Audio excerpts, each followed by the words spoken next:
พุทธเจ้าคุณพระธรรมเจ้าคุณพระสังฆเจ้าคุณพระอรหันตเจ้าอริยสงฆ์เจ้าจุตนจุองค์ได้เมตตา แผ่ปารมีมาปกเก่าเกษาปกห่มรักษาครูบาอาจารย์พระมหาเถระพระเถรานุเถระเปื่อนสหธรรมิกสหพรหมจารีทุกรูปทุกองค์ปกห่มรักษาศรัทธาสาธุชนคนดีโยมพ่อโยมแม่ทั้งหลายที่ติดตามรับฟังรายการสารธรรมยามเช้าในโครงการเสียงธรรมแสงอรุณของคลื่นสีขาวเพื่อชาวประชาซึ่งออกอากาศจากวัดปากตังเจริญอำเภอดอยหล่อจังหวัดเชียงใหม่ส่งไปยังสถานีวิทยุในเครือข่ายสายบุญของคลื่นสีขาวเพื่อชาวประชาช่วงเจ้าตั้งแต่ตี 3จนถึง8 นาฬิกา 9 นาฬิกาหลายๆสถานีสถาญาติโยมที่ลำปางก็ฟังจากสถานีวิทยุ 106.50 เมกะเฮิรตซ์วิทยุเพื่อพระพุทธศาสนาคลื่นสีขาวเพื่อชาวประชาวัดบรรพตสถิตออกอากาศจากวัดบรรพตสถิตอำเภอเมืองจังหวัดลำปางในเมตตาบารมีของครูบาอาจารย์ท่านพระอาจารย์มหานพดลสุวรรณเมธีผอ.สถานีวิทยุเจ้าของและผู้อำนวยการซึ่งท่านอาจารย์ก็เป็นประธานสงฆ์เผยแผ่พระพุทธศาสนาจังหวัดลำปางในเมตตาของหลวงพ่อเจ้าคณะจังหวัดได้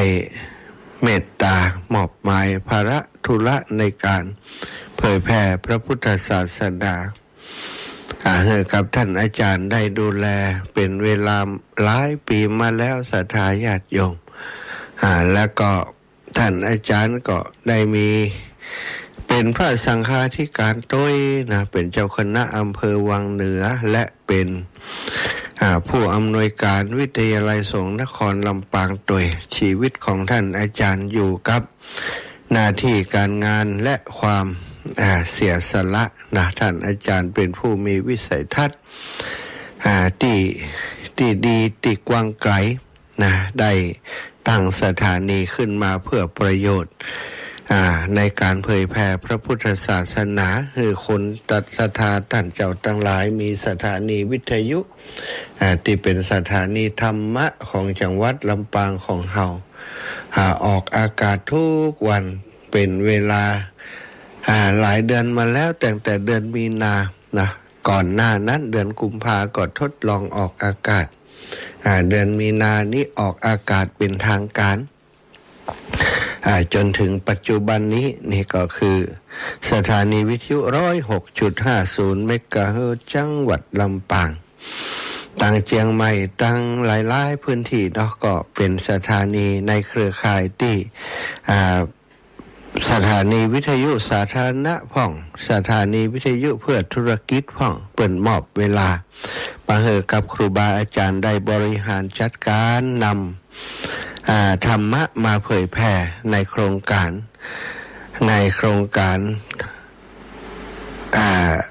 ตอนเช้านี่ก็จะเป็นเสียงธรรมแสงอรุณก็มีหลายรูปหลายองค์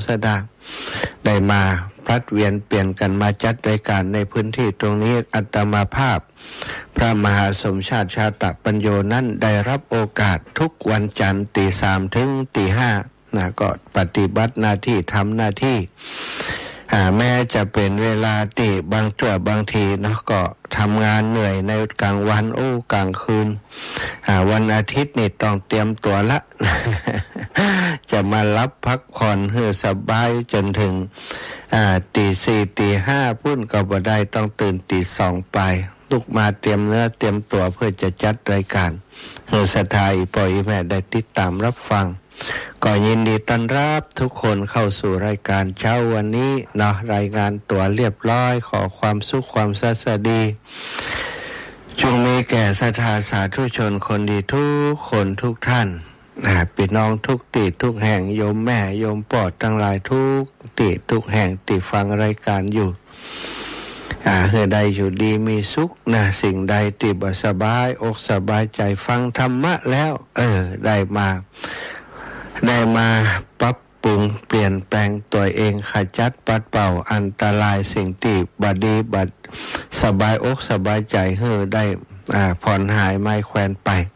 ความทุกข์เกิดขึ้นติดจิตใจของเฮาศรัทธาญาติโยมจาก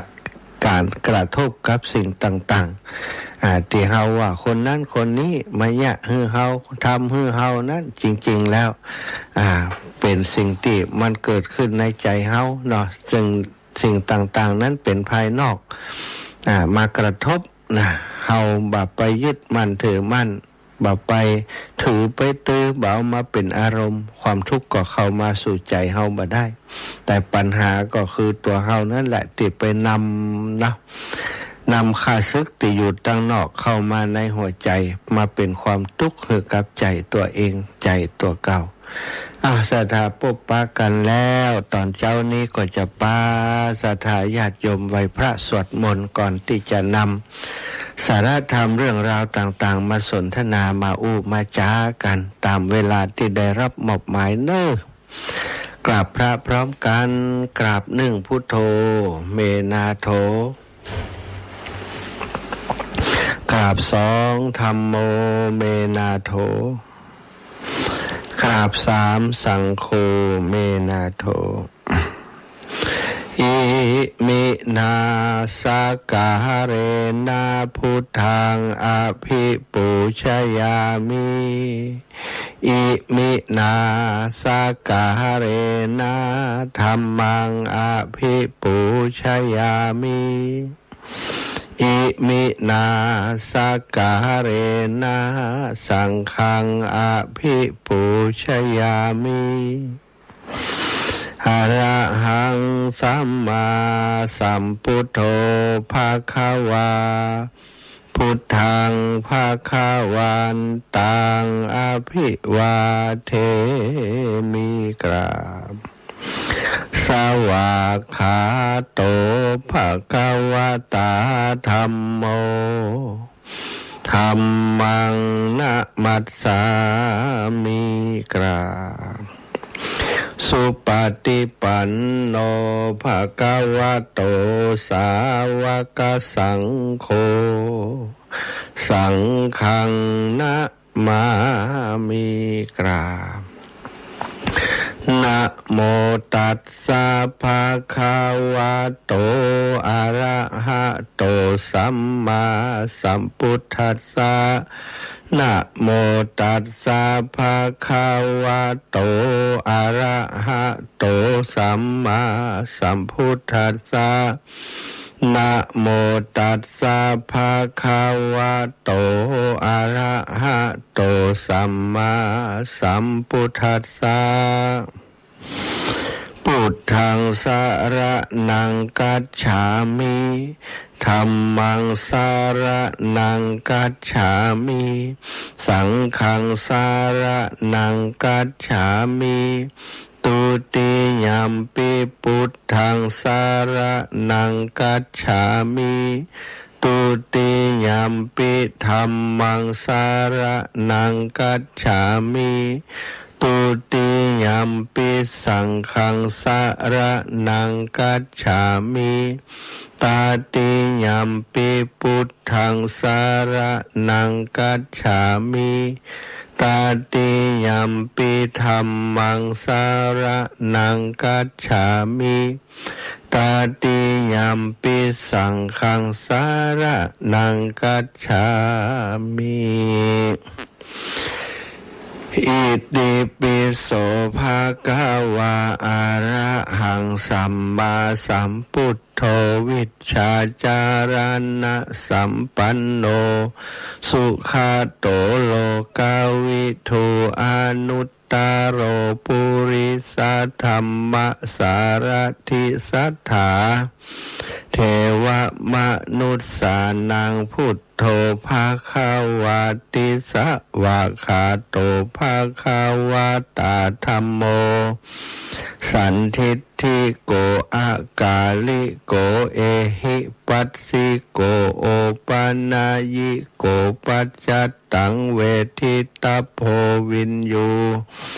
หิติสุปฏิปันโนภะคะวะโตสาวกสังโฆอุชุปฏิปันโน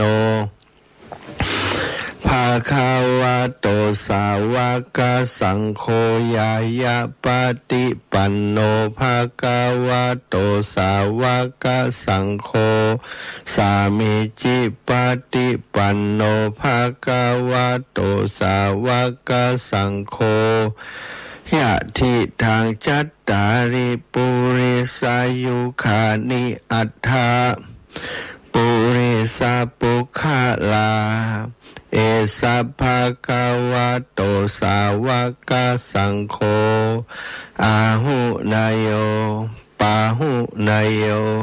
ทักขินายโยอัญชลิการนิโยอนุตตรังปุญญเขตังโลกัสสติกราบพระพรหมขันธ์สาธากราบหนึ่งพุทธังวรันตังเสระสานะมามิกราบสองธรรมังวรันตังศิระสานะมามิกราบสามสังฆังวรันตังศิระสานะมามิไหวพระกราบพระด้วยกันเรียบร้อยแล้วศรัทธาอิปออิแม่ตั้งหลายแล้วก็เป็นอันเรียบร้อยบริบูรณ์นะในการขึ้นครู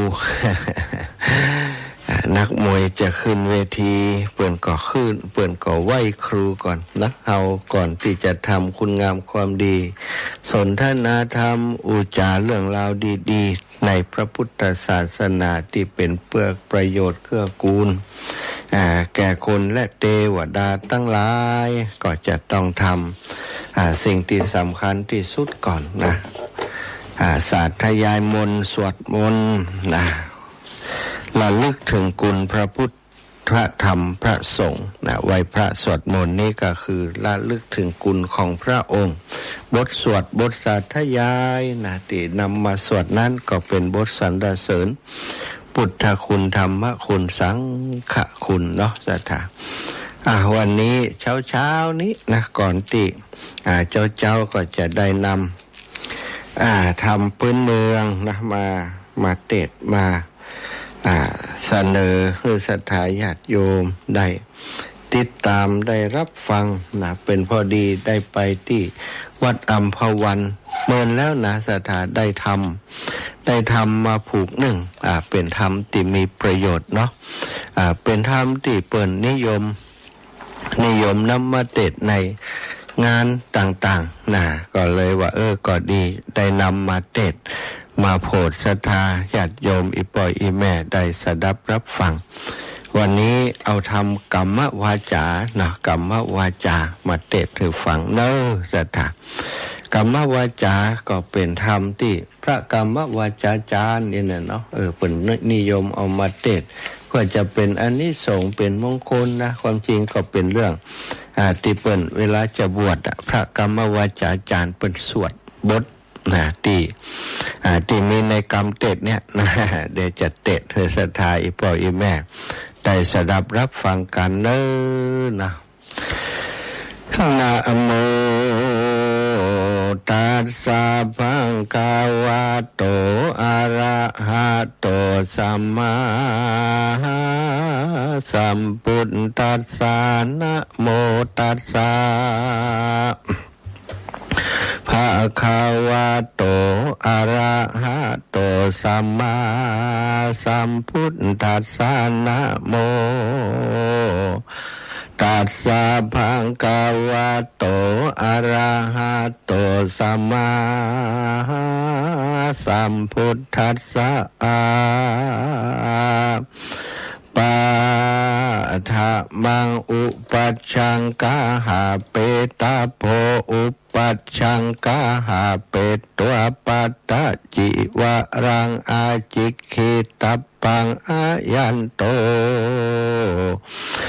ปัตโตอามาพันเตอายังสังกาติอามาพันเตอายังอุตตระสังโฆอามาพันเตอายังอนัตตราวาสโกอามาพันเตขัจจาอามุมหิโอกาเสติตาหิสุนาตุเมปันเตสังโฆนาโทอายาสัมมาโตติสัสสะอุปะสัมปทาเปโขยะทิสังคัสสะปัตตะกะลังอะหังนากังอนุสาเสยสุนาสีนากะอายันเตสัจจกาโลภูตกาโลยังขาตังตังสังฆมัจเชปุจฉันติสันตังอิตอัตถิติวัตตพังอาสันตังนิตนัตถิติวัตตพังมาโขวัดวิทธาสีมาโขมังกุอะโหสิเอวันตังปุจฉันสัตปุจฉิตสันติสันติเตเอวารูปาอาบาทากุฏถังนัตถิพันเตคันโทนัตถิพันเตกิลาโสนัตถิพันเตโสนัตถิพันเตอัปปมาโรมานัตถิพันเตมนุสโสสิอามาพันเตปุริโสสิอามะพันเตปุจิตโสสิอามะพันเตอานะโนสีอามาพันเตนาสีราชากะโตอามาพันเตอานุญญาโตสีมาตาปิตุหิอามาพันเตปาริปุณนาวิสติวัสโสสิอามาพันเตปาริปุณนันเตปัตตาจิวรังอามะพันเตกินนาโมสีอะหังพันเตนาโคนามาโกนามาเตอุปัชฌายโยอุปัชฌายโยเมพันเตอายัสสามาติสาเทโรนามาสุนาตุเมพันเตสังโฆนาโกนาโทนาโกนายัสสะมาโตติสาอุปสัมปทาเปโขอนุสิทโธโสมะยายะทิสังคัสสะปัตตะกันลังนาโกอาคัจเฉยะอาคัจฉาหิสังคัมพันเตอุปสัมปัตตังยาจามิอุลลุมปตุมังพันเตสังโฆอานุกัมปังอุปาทายะทุติยัมปิพันเตสังฆังอุปสัมปัฏฐังยาจามิอุลลุมปตุมังพันเตสังโฆอานุกัมปังอุปาทายะตติยัมปิพันเตสังฆังอุปสัมปัฏฐังยาจามิอุลลุมปตุมังพันเตสังโฆอานุกัมปังอุปาทายาสุนาตุเมพันเตสังโฆอายังนาโกยัสสะมาโตติสัสสะอุปสัมปทาเปโขยะทิสังคัสสะปัตตะกันลังอะยังนากังอันตะเรญิกะธัมเมปุจฉยังสุนาสินากะอายันเตสัจจกาโลภูตกาโลยังชะตังตังปุจฉามิส สันตังอัตถิติวัตตพังอาสันตังนัตถิติวัตตพังสันติเตเอวะรูปะอาภาทากุถัง นัตถิพันเตคันโทนัตถิพันเตกิลาโสนัตถิพันเตโสโสนัตถิพันเตอัปปมาโรนัตถิพันเตมนุสโสสีอามาพันเตปุริโสสีอามาพันเตพุชิโสสีอามาพันเตอานาโนสีอามาพันเตนะสิราชพะโตอามาพันเตอานุญญาโตสีมาตาปิตุหิอามาพันเตปาริปุณณวิสติวัสโสสีอามาพันเตปุริปุณันเตปัตตะจีวลังอามาพันเตกินนาโมสีอาหังพันเต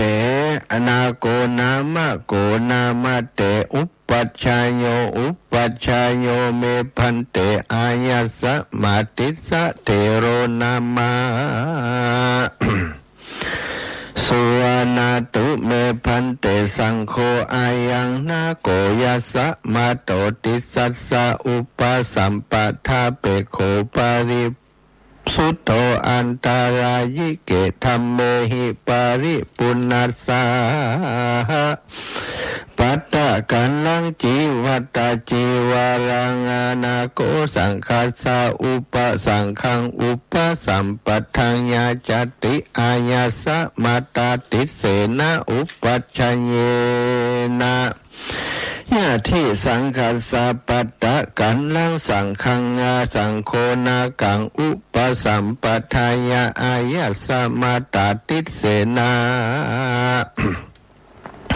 อุปัชฌายเยนะเอสายติสุนาตุเมปันเตสังโฆอายังอนาโกอายัสสะมาโตติสัสสะอุปสัมปทาเปโขปาริสุทโธ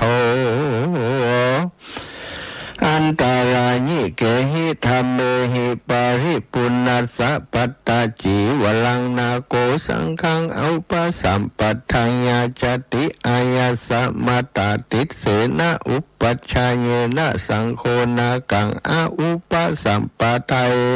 ติอายัสสะ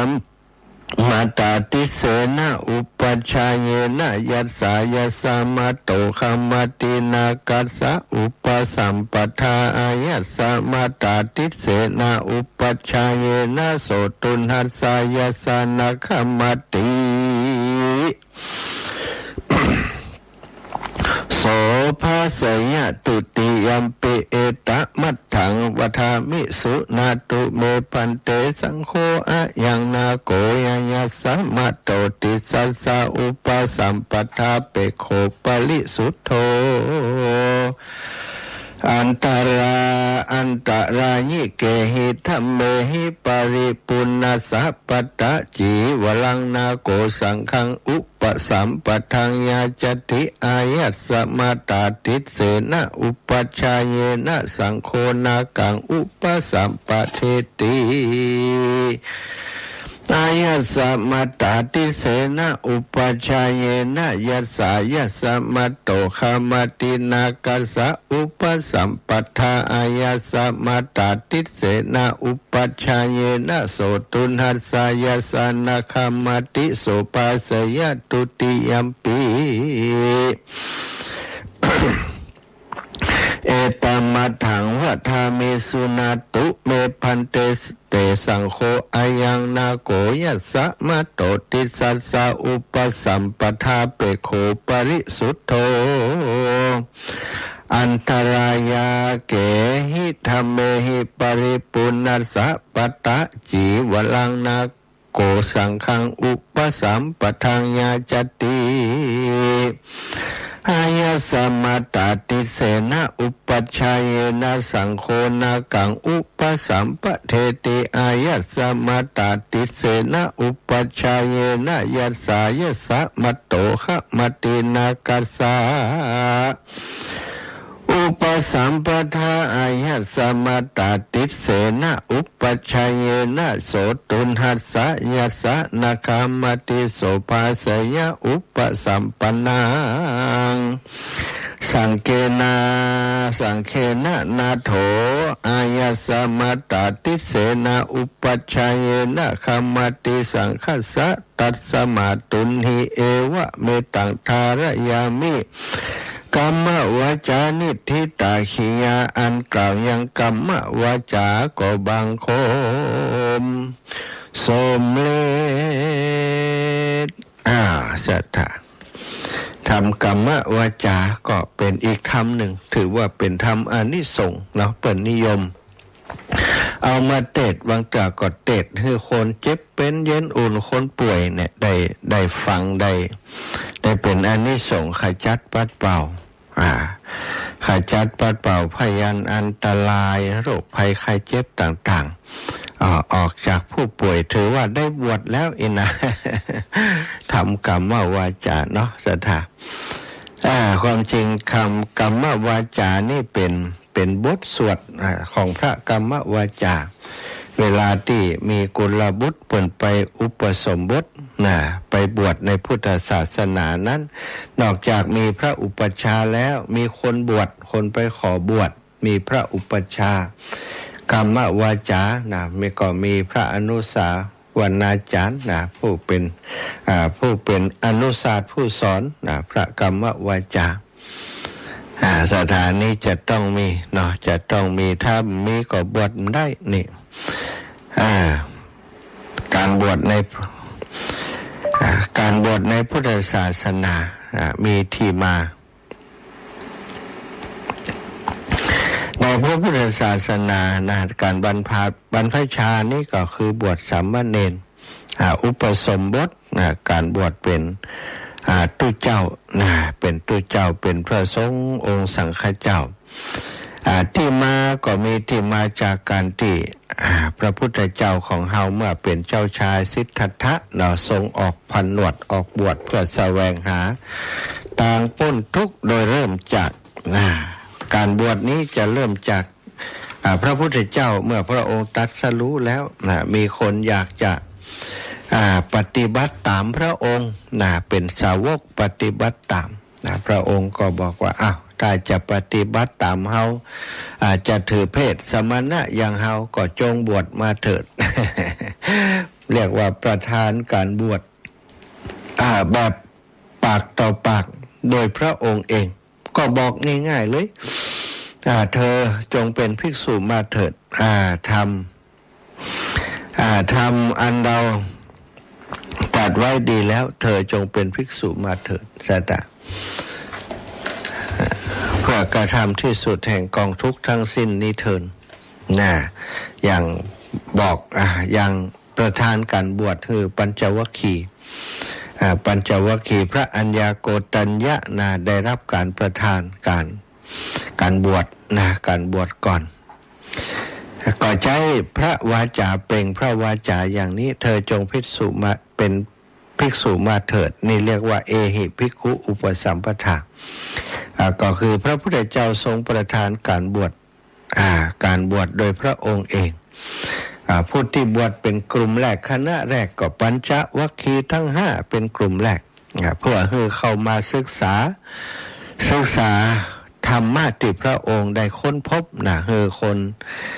ให้เปิ่นได้มาศึกษาพระองค์ก็ทรงสอนเนาะทรงสอนว่าสิ่งที่พระองค์ค้นพบเป็นอย่างใด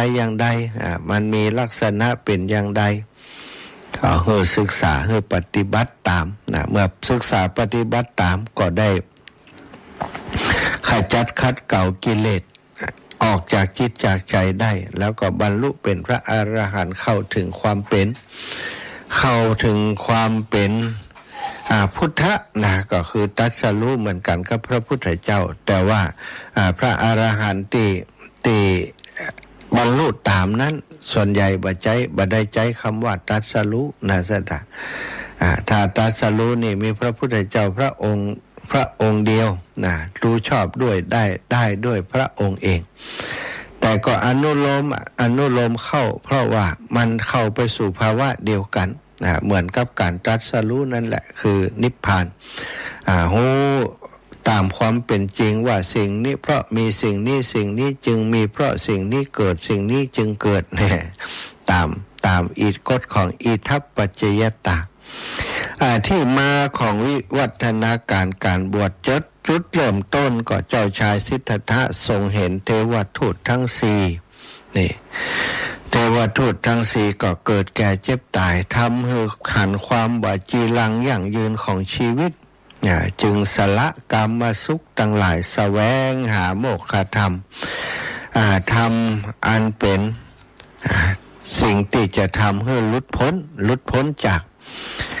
วัฏจักรวงจรอันเป็นทุกข์ทั้งหลายศรัทธาความฮักความพลัดพรากจากของรักของชอบใจเป็นทุกข์บ่ชอบใจสิ่งใดสิ่งนั้นมาหาก็เป็นทุกข์เนี่ยแก่ก็เป็นทุกข์เจ็บก็เป็นทุกข์พลัดพรากจากของรักของชอบใจก็เป็นทุกข์พระองค์แสวงหาอุปกรณ์เครื่องมือเพื่อจะให้พ้นจากความทุกข์เรียกว่าโมกขธรรมเลยได้มาบวชการบวชครั้งแรกของผู้ที่บวชตามเรียกว่าเอหุหิภิกขุอุปสัมปทาโดยพระพุทธเจ้าทรงเป็นอุปชาเป็นผู้บวชวิวัฒนาการในช่วงแรกพระพุทธเจ้าทรงประทานการบวชเองการบวชเองแต่ต่อมาตอนนั้นมันคนยังบ่เยอะก็คือพระสาวกยังบ่ได้ไปประกาศศาสนาเยอะยุคต้นยุคแรกๆภายในปี2ปีนั้นเวลาสาวกไปประกาศศาสนาที่ใดมีคนสนใจจะบวชก็ป้ามาบวชกับพระพุทธเจ้าป้ามาบวชกับพระพุทธองค์พระองค์ก็จะประทานเอหิภิกขุอุปสัมปทาให้เธอจงเป็นภิกษุมาเถิดส่วนใหญ่ก็เป็นผู้ที่มีอินทรีย์แก่กล้ามีบุญสมปานจะได้บวชตีตามสาวกที่ไปประกาศศาสนามาบวชต่อมาเมื่อมีการเผยแผ่โดยสาวกไปคนละทิศละทางไปเผยแผ่ไกลสถาเดินทางไปไกลครั้นจะปามาบวชดีพระพุทธเจ้าประทับอยู่หรือว่ากับมหาพุทธเจ้ามันก็เป็นระยะทางไกลบางคนที่มาบ่ได้อายุนักแล้วก็ได้รับความลำบากอยากจะบวชแต่บวชบ่ได้ต่อมาเมื่อมีคนที่สนใจจะบวชมากแล้วก็ลำบากในการที่จะเดินทางมาหาพระองค์จึงประทานอนุญาตให้พระสาวกบวชได้ให้เรียกว่าติสรณคมนูปสัมปทาไตรสรณคมนั่นศรัทธาเข้าถึงโดยการเข้าถึงพระรัตนตรัยให้ปฏิญาณตนถือพระรัตนตรัยเป็นสรณะเป็นที่พึ่งก็คือพุทธังสรณังกัจฉามิธัมมังสรณังกัจฉามิสังฆังสรณังกัจฉามิเป็นวาจาอย่างอี3ครั้งก็ได้อุปสมบทและบรรพชาอุปสมบทเปลี่ยนเพศเป็นภิกษุแล้วสถาจากเจ้าบ้านคหัสตำดานี้ต่อมาก็ได้ก็เปลี่ยนเป็นยติจตุถกรรมคือการบวชโดยสงฆ์พระองค์มอบให้สงฆ์เป็นใหญ่ก็มีสงฆ์ที่เป็นผู้มีพรรษาการสูง10พรรษาขึ้นไป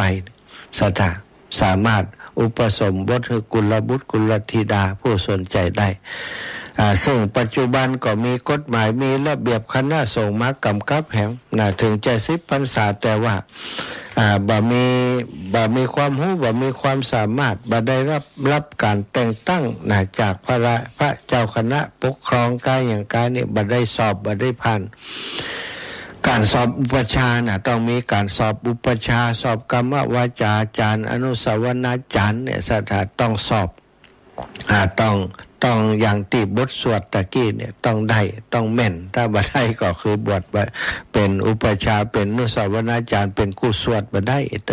เนาะ นี่ก็เป็นวิวัฒนาการก่อนการบรรพชาอุปสมบทการบวชแบ่งเป็นสองประเภทบวชเน้นเรียกว่าบรรพชาเนี่ยบวชตุเจ้าบวชผู้ที่อายุเกิน20แล้วนะก็ไปบวชเป็นพระภิกษุก็มีกฎระเบียบหลายอย่างการจะบวชนะเป็นมีกรรมอย่างตะกี้นะมนุษย์โสสิปุริโสสิเนี่ยเป็นพระใจก็ถ้าบวชเป็นภิกษุเป็นพระใจก็ทำใจกลมได้ถ้าเป็นผู้หญิงก็ภิกษุณีศรัทธาญาติโยมถ้าเป็นบัณฑะผู้ที่ลักกับเพศสองเพศนะในตัวคนเดียวนั้นก็บวชได้นะศรัทธานี่ที่คำว่าปุริโสสินี่เป็นอย่างนั้นมนุษย์โสสินี่ไม่ใช่เป็นพูดผีปีศาจก็มีสมัยต้นสมัยแรกเป็นว่าพญานาคมาบวชโดยนั่นคือมนุษย์ไม่ใช่มนุษย์นะศรัทธามาบวชโอจากกันเดี๋ยวก็ถ้ายังได้ก็อาจจะบรรยายอธิบายให้ทราบในชั่วโมงที่2เนาะชั่วโมงนี้เปิดสายให้ศรัทธาได้โทรเข้ามาเช็คดูว่าเปิ้นฟังอยู่ที่ไหนตั้งใดพ้องนะเจ้านี้ตื่นแล้วเนอะเตรียมตัวจะไปจะไปขายของตื่นมาแล้วโทรมาอูจากกันได้080884417308088441730ขอบคุณหลายคนหลายท่านติดตามทาง Facebook ไลฟ์เนาะโยมน้องสมควรใจเพชร ใจเด็ดใจดีสมควรใจน้อยอันนามสกุลใจน้อยแต่ความจริงและเป็นคนใจใหญ่เป็นนักสู้เป็นนักบุญคนหนึ่งไปทำบุญแสวงบุญด้วยกันตลอดเนาะติดตามเทศธรรมอยู่เจ้าไผ่จ้านี่แม่พิสมัยก็แม่พิสมัยสีเทพทำลงติดตามอยู่เหมือนกันแม่ย่าเล็กปาวลีอินสุวรรณแม่อุไรวันกันกองอุไรกันกองเนาะตื่นเช้ามาได้ฟังธรรมอนุโมทนาบุญแม่ฟองจันแก้วมุนตื่นแล้วแม่ย่าเล็กตื่นแล้วแม่ครูเกษณีชัยเทพจากเชียงใหม่ติดตามนะนี่ก็ติดตามทาง Facebook ไลฟ์โดยตึงวิทยุโดย Facebook นี้จะได้หันหน้าหันตาเนาะหันหน้าหันตาอุจากันแบบหันหน้าแต่ถ้าวิทยุก็นึกเสียงกันไปเอา สถาหลายท่านวันนั้นพี่น้องจากบ้านฝ่ายน้อยจากบ้านไหนใกล้ๆนี่มาร่วมงานเนาะพี่น้องจากแพะน้องแดงพี่น้องท่าโทกคุณย่าคุณยายต่างๆได้มาร่วมกิจกรรมกับตังครูบาอาจารย์ขึ้นสีขาวเนาะมากราบรดน้ำดำหัวครูบาอาจารย์มาร่วมทำบุญสถานีมาหอมก่อนก็มีมาทีหลังก็มีนะแล้วก็มาในวันงานก็หลายนะคนปันไป0808844173เน้อแม่อุ้ยอินแม่สาบเสมิงฟังอยู่ก็จ้าแข็งแรงขึ้นแล้วยังว่าจะไปเอาเตียนที่แม่ย่ายังได้ไปกำเตือนเนอะโยมแม่อีกท่านหนึ่งอีกคนหนึ่งเนาะเปื่อนของแม่อุ้ยอินเนี่ยนะมักจะไปหากันถ้าแม่เปิ้นไปแอวหากันบางเตือแม่อุ้ยอินไปแอวหาบางเตือก็แม่แก้วพาไม่แอวหาอุ้ยอินแล้วก็แปลก2คนนี่นะแม่อุ้ยอินบ่สบายก่อนแม่แก้วพามาเฝ้ามาเยี่ยมมาดูแลต่อมาเมินสักหน่อยมาแก้วพาเป็นแหมไปนอนโรงพยาบาลสมนักก็แม่อุ้ยอินนะตอนนี้แม่อุ้ยอินดีขึ้นแล้วแต่แม่แก้วพายังอาการนักกว่าแม่อุ้ยอินเนาะช่วยเหลือตัวเองมาได้อยู่ที่บ้าน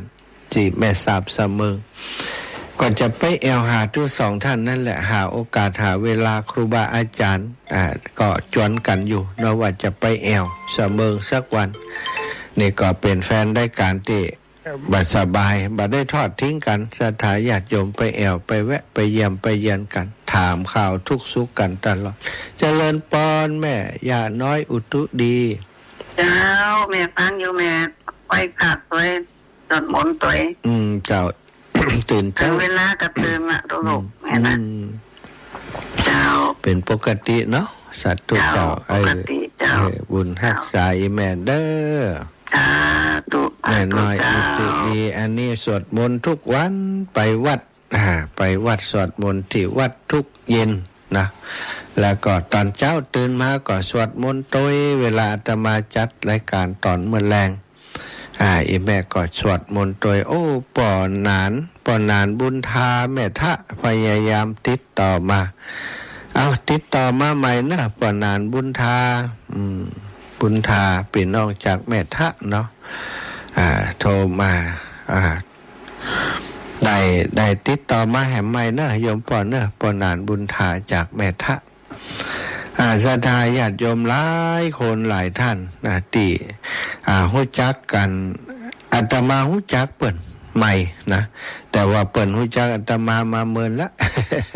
อีแม่ฟังรายการเมินแล้วบ่ได้มาหาวันก่อนก็มากินข้าวกันนี่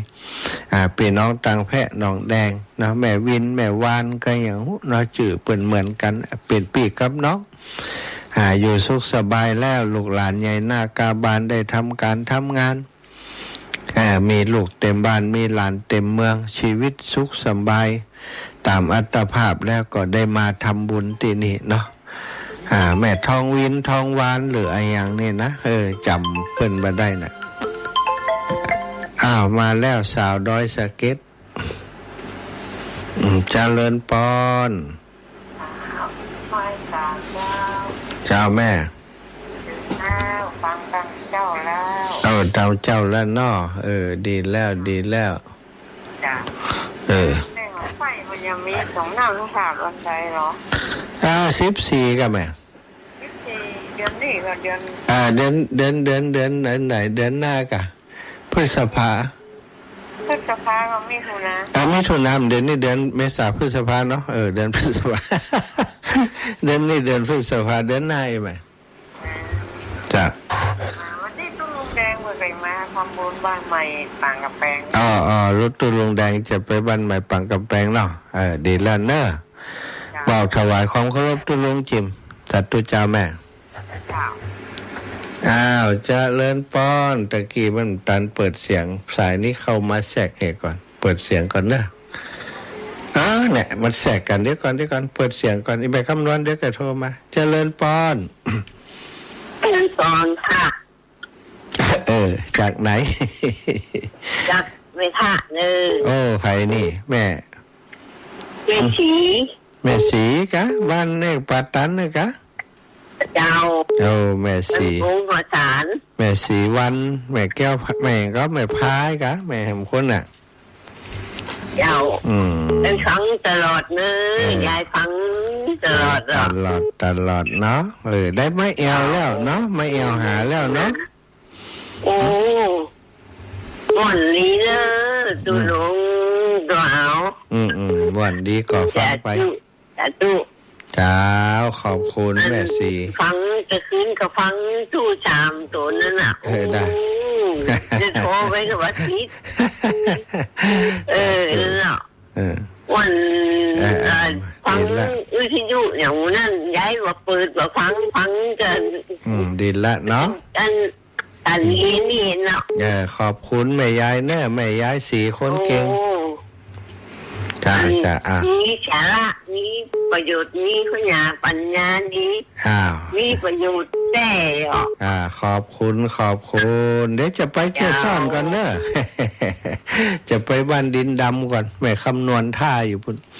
เจริญปอนแม่ย่าแม่คำนวณบ้านดินดำกับสาธุแม่คำนวณกำลังแข็งทำไมมันนั่นมาฝนมันตกแต่มันเดียวแหละนั่นได้แม่ดับปิงว่านั่นในหลู่จะตกเนี่ยมานั่นแม่ปิ๊กฝนมันเอาไป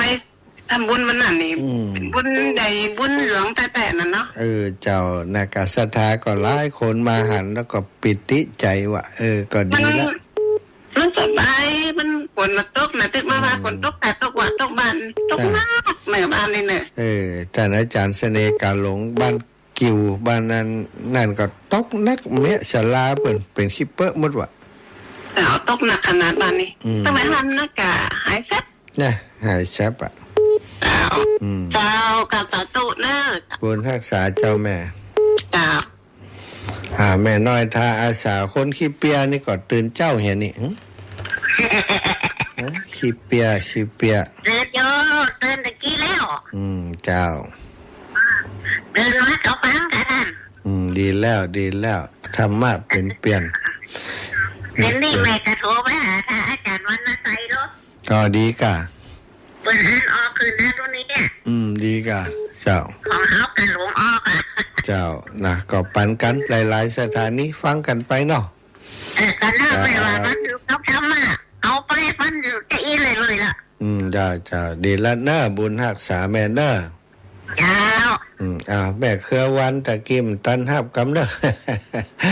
แม่เครือวันพี่น้องปุ้นต่างกันสันทรายปุ่นนะบ้านหนองเต่าคำสันทรายเอาละเนาะชั่วโมงนี้เราพักก่อนกันเดี๋ยวก็โทรกันใหม่ชั่วโมงถัดไปชั่วโมงนี้ตื่นเถิดทุกท่านตื่นกันก่อนตื่นเน้อ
ฟังเสียง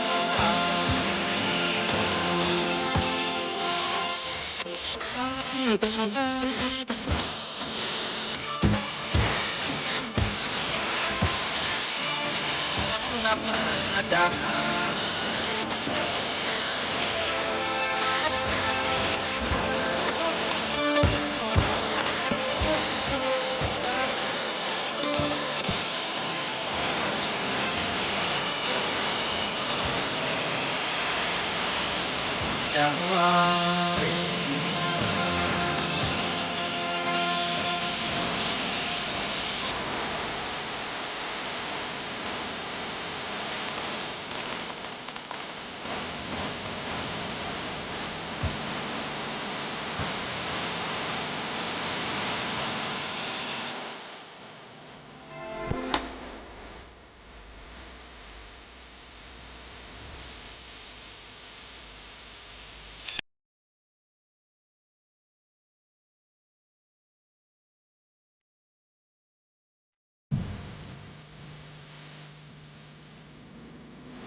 ศรัทธาญาติโยมได้ฟังเลยฟังเพลงธรรมะเนาะเพลงตีฟังแล้วมันมีสาระอยู่ในตัวเหมือนกับบทความบทเทศน์บทหนึ่งเหมือนกันนะตื่นเถิดทุกท่านอย่ามัวหลับไหลตื่นจากนิทราเร็วไวเนาะตื่นขึ้นมาได้ขับไออุ่นจากหลงอารุณนะแล้วก็เพลงใส่บาตรยามเจ้านะที่เป็นนักปราชญ์บัณฑิตเปิ่นประพันธ์ไว้เนาะผู้ที่ประพันธ์เพลงธรรมะนี่ต้องมีความรู้ด้านธรรมะโดยรู้แล้วเอามาขยายเป็นบทกวีเนี่ยจะมีประโยชน์เนี่ยฟังแล้วก็ได้เข้าอกเข้าใจเรื่องของชีวิตต่างๆอาตมาเพลงที่อาตมานำมาเปิดไม่ว่าจะเป็นธรรมะเพื่อนใจก็ดีเข้าวัดย้ำเป็นก็ดีแล้วก็ชวนทำบุญเพลงดอกบัวเพลงตื่นเถิดเพลงใส่บาตร เพลงชีวิตพระธุดงค์เนี่ยเพลงแสงธรรมแสงธรรมแสงทองนี่ศรัทธาก็เวลาเปิดไปแล้วไปขอฟังในรายการวิทยุของคนอื่นของดีเจเป็นว่าผมบอกคุ้นนะเพลงนี้พิมพ์พอเตอร์อาจารย์สมชาติเปิดบ่อยนะ ก็ขอบคุณนะติดตามรับฟังรายการกันมีเพลงประจำตัวอาตมาก็คือเพลงดอกบัวบูชาไม่ใช่เพลงที่แต่งเองนะจะถ้าเป็นเพลงที่ครูบาอาจารย์เปิ่นแต่งไว้มันมีอยู่ใน YouTube มีอยู่ในสื่อต่างๆอยู่แล้วอาตมาชอบก็เลยเอามาเปิดบ่อยเข้าเขาก็หาว่าเป็นเพลงของอาตมาว่ะ ว่าใจเนอะจะถ้าเป็นเพลงของครูบาอาจารย์เปิ่นเอาเผยแพร่อยู่แล้วอ่ะสถาหาดูใน YouTube ได้สถานตะกี้เรื่องของการบวชเนาะเต็ดทำกรรมวาจาก็เลยนำเรื่องนี้มานำเสนอกันแล้วกันเป็นสิ่งที่การบวชนี้จะทำให้ศาสนาของเฮาอายุครบ5 ปันพระวาสาสถาแต่ว่าในยุคท้ายๆปุ่นเนี่ยพระพุทธองค์ก็ทำนายไว้ว่าศาสนาพระภิกษุในศาสนาของพระองค์นั้นอาจจะทำการทำงานเหมือนกับเจ้าบ้านทั่วไปนะแต่ว่าสัญลักษณ์ว่าคนนี้เป็นตู้เจ้าพระนายเนี่ยก็จะมีแค่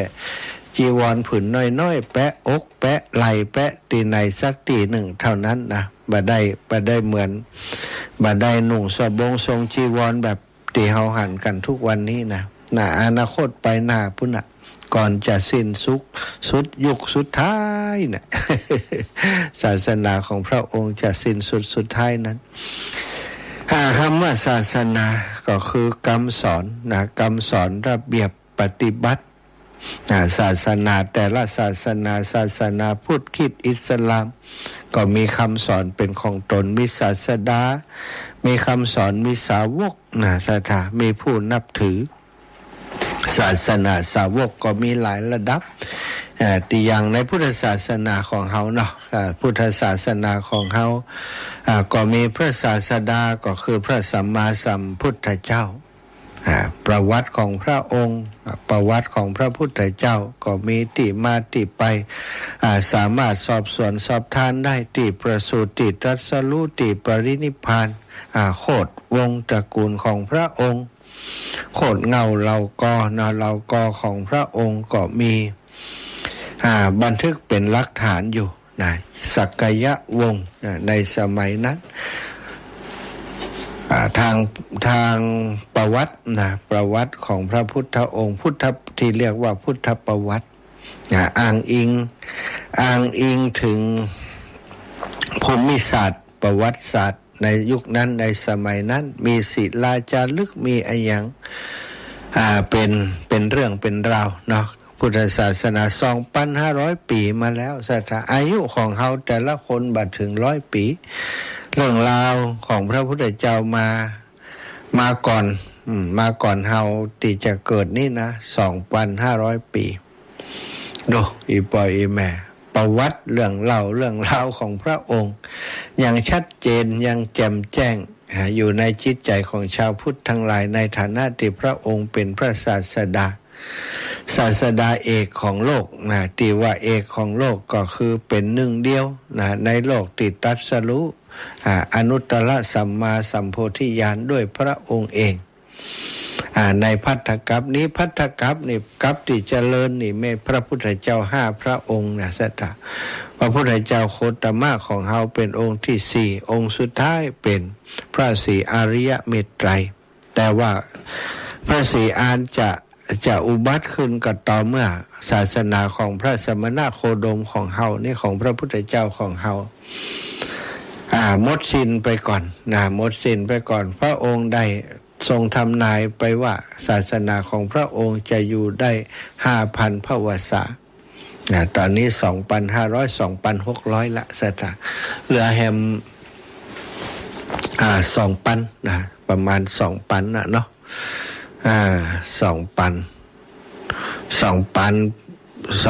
พระวสา 2,000 ปลายก็2,400 พระวสาศรัทธาญาติโยมทั้งหลายการที่ศาสนายืนยาวมาถึงเฮาปัจจุบันนี้ก็เพราะมีการบรรพชาและก็อุปสมบทแยกเป็น2กรรมบรรพชาปัปพชะนี่สมัยก่อนนี้การบวชก็คือการเว้นจากการใช้ชีวิตแบบฆราวาสญาติโยมทั่วไปเว้นจากการใช้ชีวิตแบบฆราวาสญาติโยมตัวไปมาใช้ชีวิตใช้วิธีการดำเนินชีวิตแบบนักบวชเรียกว่าการเว้นจากไอ้อย่างสตาเว้นจากการกระทำอันไปสู่ที่ต่ำติดคือนักบวชนี่คนที่จะมาบวชนี่จะต้องเว้นได้หลายอย่างเว้นจากการที่ครองครู่ครองเรือนมีสามีมีภรรยานี่ตามปกติของโลกวิสัยนี่ก็คือการอยู่ครองเรือนต้องมีพ่อมีแม่มีพี่มีน้องมีลูกมีหลานมีสามีมีภรรยาถ้าบวชก็คือเว้นจากสิ่งเหล่านั้นเว้นจากสิ่งเหล่านั้นก็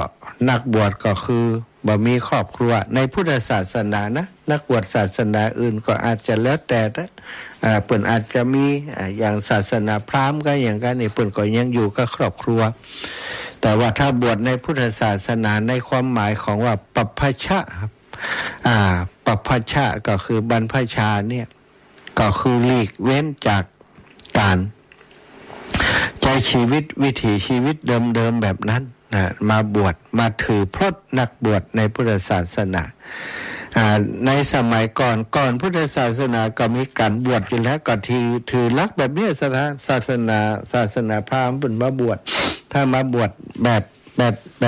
ดาบสแบบฤาษีก็คือเว้นจากการครองเรือนการมีกู่การใช้ชีวิตแบบชาวโลกทั้งหลายมาปฏิบัติถือปฏิบัติมาอยู่โคนต้นไม้มาใช้ชีวิตแบบนักบวชก็คือมีภาชนะสำหรับขอบ่ได้ทำการทำงานเองขอเรียกอย่างบรรเทาเดี๋ยวนี้ก็คือบิณฑบาตมีบาตรบิณฑบาตเนี่ยแล้วก็มาปฏิบัติหน้าที่ในการเป็นนักบวช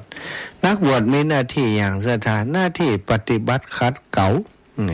ากิเลสที่มันอยู่ในกมลสันดานของตัวเก่ามีความโลภความโกรธความหลงขจัดปัดเป่ามันให้ออกไปโดยการปฏิบัติเรียกว่าศีลสมาธิปัญญานี่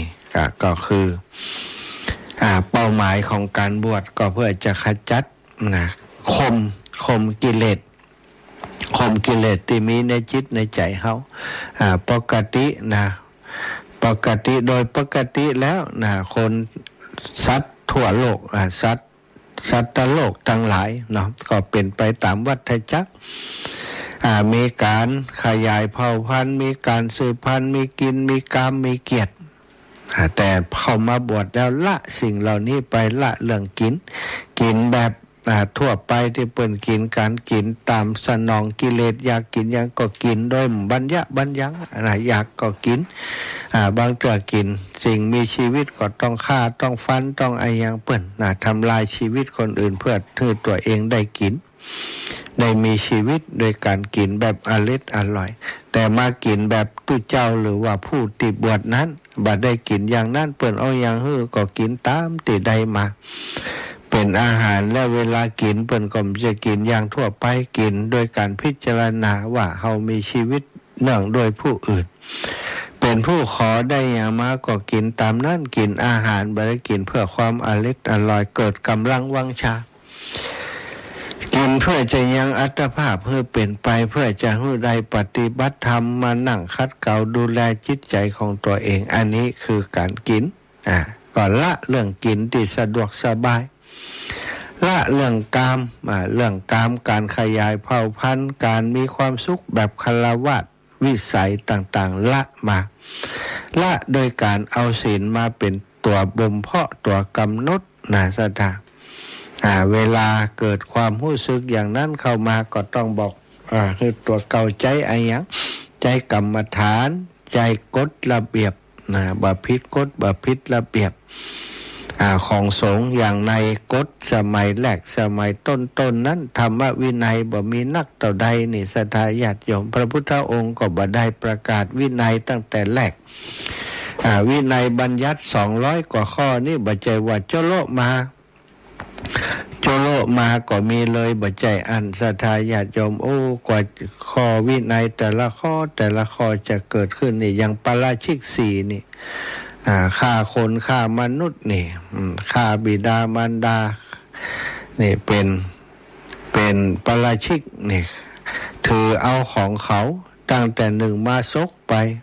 ก็ปาราชิกวัดอุตริมนุษยธรรมเป็นปาราชิกปาราชิกขาดจากความเป็นภิกษุแล้วก็ทำพระพุทธเจ้าคือห่อพระโลหิตอย่างพระเทวทัตธรรมสถาปาราชิกนี่เสพเมถุนนี่ปาราชิกศรัทธาญาติโยมทั้งหลายก็เกิดขึ้นจากการที่มันมีเหตุเกิดก่อนพระพุทธเจ้าถึงได้บัญญัติแต่ละข้อมีเหตุเกิดขึ้นก่อนพระองค์ก็บัญญัติเพราะถ้ามีเหตุเกิดขึ้นถ้าบัญญัติไปก็บอกว่าเหตุยังบ่เกิดมาบัญญัติแล้ว เหมือนกับกฎหมายแต่ละข้อนะศรัทธาแต่ว่าในพุทธศาสนาก็เหมือนกันนะบางข้อที่ยังเสพเมถุนเนี่ยอย่างข้อเสพเมถุนเนี่ยห้ามเสพเมถุนกว่าจะลงตัวได้เปิ้นห้ามเสพกับคนก็ไปเสพกับสัตว์อย่างศรัทธาห้ามเสพอย่างโน้นอย่างนี้ก็ไปทำแม้กระทั่งคนตายเนี่ยผีตายเนี่ยยังไปทำกับการต่อมาเปิ้นก็เลยมีการเรียกว่าบัญญัติแล้วก็มีรายละเอียดในการบัญญัติในหลายๆอย่างเพื่อจะแก้ปัญหาไอ้พวกหัวหมอทั้งหลายว่าตั้งหนึ่งลบไปตั้งหนึ่งว่าตั้งหนึ่งลบไปตั้งหนึ่งอย่างนี่ มันมีผู้หัวหมอนักนี่ก็เป็นวินัยธรรมของพระพุทธเจ้าธรรมมากของพระพุทธเจ้าต่อแทนของพระพุทธเจ้ามี2อย่างคือธรรมที่พระองค์แสดงและวินัยที่พระองค์ทรงแสดงไว้แล้วเป็นหมวดเป็นหมู่นั้นเป็นศาสดาแทนพระองค์การมาบวชในพุทธศาสนานี้ก็มาเพื่อจะรักษาธรรมและรักษาวินัยของพระพุทธเจ้าการรักษาธรรมรักษาวินัยอย่างใดถึงจะถือว่าเป็นการรักษาที่ถูกต้องก็คือเข้ามาตามระเบียบของธรรมของวินัยแล้วก็มาศึกษาธรรมศึกษาวินัยให้เข้าใจท่องแท้ปฏิบัติตามธรรมตามวินัยที่พระพุทธเจ้าทรงสอนบ่บิดเบือนคำสอนของพระองค์บ่บิดเบือนพระวินัยที่พระองค์ได้ทรงบัญญัติไว้บ่บัญญัติสิ่งใหม่ที่พระองค์ยังบ่ได้บัญญัติบ่ทำลายสิ่งที่พระองค์บัญญัติไปแล้วอันนี้เรียกว่าการเข้ามาสืบต่ออายุหรือว่ามาบวชในพุทธศาสนาการบวชในพุทธศาสนานั้นศรัทธาญาติโยมโดยที่มีอยู่เนาะในการบวชต่างๆนั้น ก็มีอยู่ถึง7-8 อย่างด้วยกันนะสัตว์อย่างที่หนึ่งที่เรียกว่าการบวชแบบเอหิภิกขุอุปสัมปทาในยุคต้นสมัยแรกนั้นก็คือเป็นการบวชที่พระพุทธเจ้าทรงประทานแก่สาวกโดยพระองค์เองโดยพระวาจาที่ตรัสว่าเอหิภิกขุนั่นคือเธอจงเป็นภิกษุมาเถิดแปลว่าเธอจงเป็นภิกษุมาเถิดซึ่งก็มีพระอัญญาโกณฑัญญะเป็นองค์แรกเป็นรูปแรกที่ได้บวชโดยวิธีนี้แล้วก็รูปสุดท้ายคือตลอดสมัยที่พระองค์นั้นทรงมีพระชนมายุอยู่มีชีวิตอยู่นั่นเองพระองค์ก็ได้ประทานการบวชโดยวิธีนี้นะหลายองค์หลายรูปนะสัทธาญาติโยมพระองค์ก็ประทานถ้าพระพุทธเจ้าทรงบวชโดยพระองค์เองก็จะประทานเอหิภิกขุอุปสัมปทาคือกับสาวกทั้งหลาย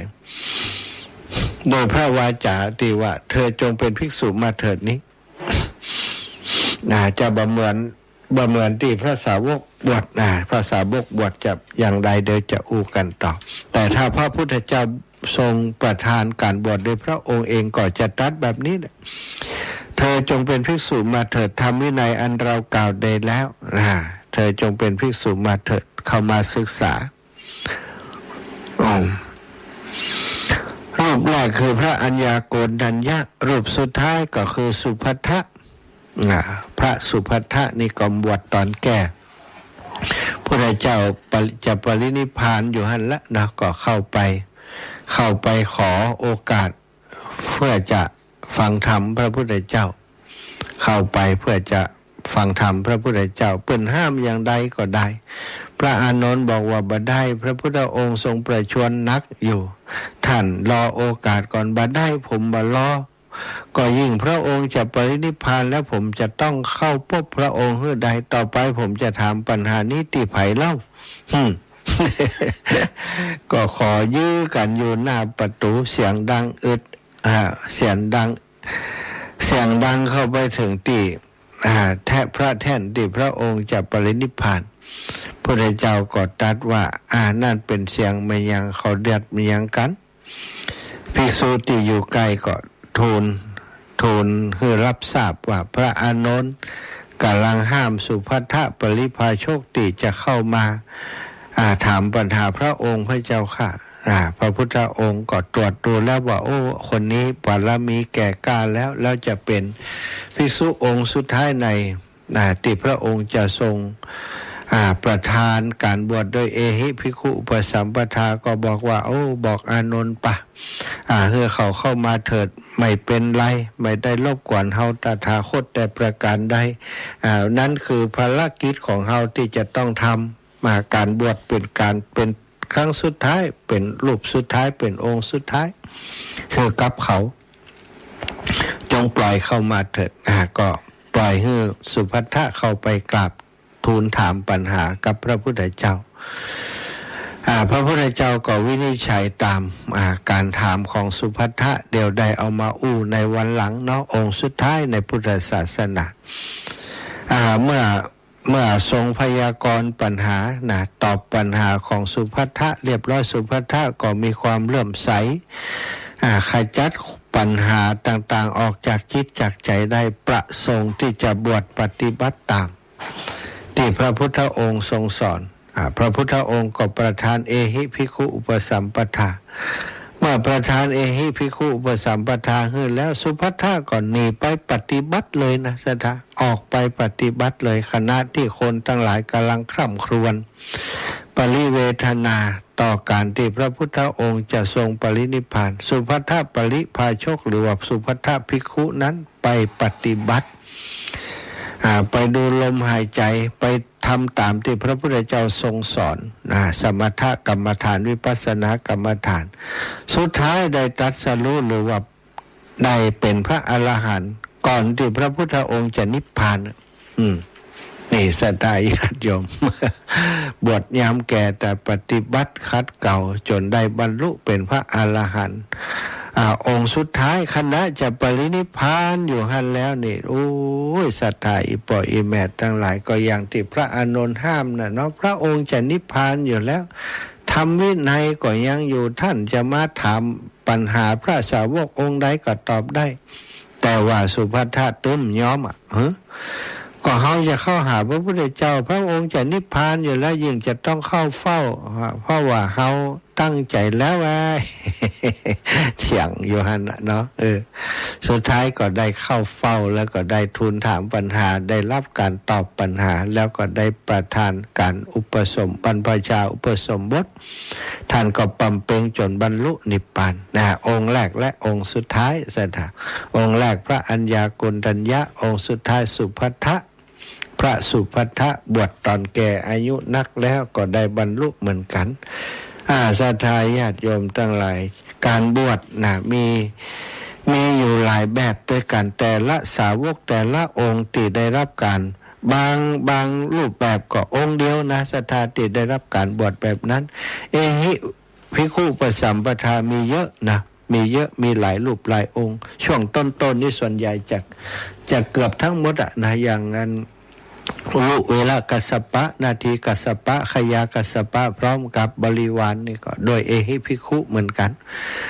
พระสารีบุตรพระโมคคัลลานะเอหิภิกขุพระมหากัสสปะนี่อีกแบบหนึ่งแบบใดแล้วก็เอหิภิกขุปสัมปทาพระพุทธเจ้าทรงประทานเองแล้วก็ติสรณะขมานูปสัมปทานี่ต่อมาก็ประทานแบบเข้าถึงไตรสรณะที่เรียกว่าติสรณะขมานูปสัมปทานี้ก็ประทานให้สาวก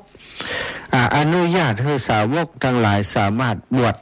กุลบุตรผู้สนใจเข้ามาปฏิบัติในพุทธศาสนาได้เป็นการขอบวชโดยให้ผู้ขอเปล่งวาจาต่อหน้าสาวกก็คือต่อหน้าผู้ที่นำศาสนาของพระพุทธเจ้าไปเผยแพร่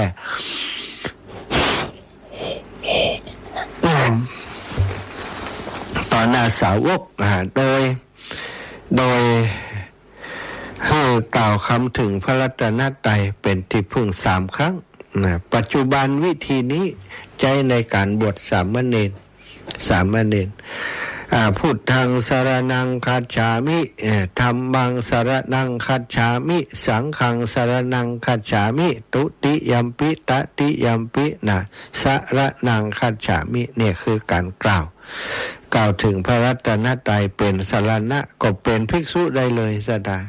นี่อีกวิธีหนึ่งวิธีที่2วิธีที่2ตอนที่ศาสนากำลังเผยแพร่ไปกว้างไกลสาวกไปประกาศที่ไหนก็มีคนขอบวชก็บวชพอบวชเรียบร้อยแล้วได้นุ่งเหลืองห่มเหลืองเป็นพระสงฆ์แล้วก็ปฏิบัติตามธรรมวินัยแล้วก็ต่อมาก็มาเฝ้าพระพุทธเจ้าสาธาถือว่าบวชสำเร็จนะติสรณะขมานูอุปสัมปทาการบวชโดยการถึงไตรสรณะแล้วก็ต่อมาได้ประทานการบวชโดยยัตติจตุถกรรมอุปสัมปทาปัดมาถึงปัจจุบันนี้ก็เป็นแบบนี้ยัตติจตุถกรรมอุปสัมปทาอย่างที่มีการสวดมีการเทศตะกี้เนี่ยสาระเทศกรรมวาจาก็มาจากยัตติจตุถกรรมอุปสัมปทานี้เป็นการบวชโดยให้คณะสงฆ์เป็นผู้อุปสมให้ประชุมกันในอุโบสถเป็นสังฆกรรมอย่างหนึ่งประชุมกันในอุโบสถโดยมีภิกษุ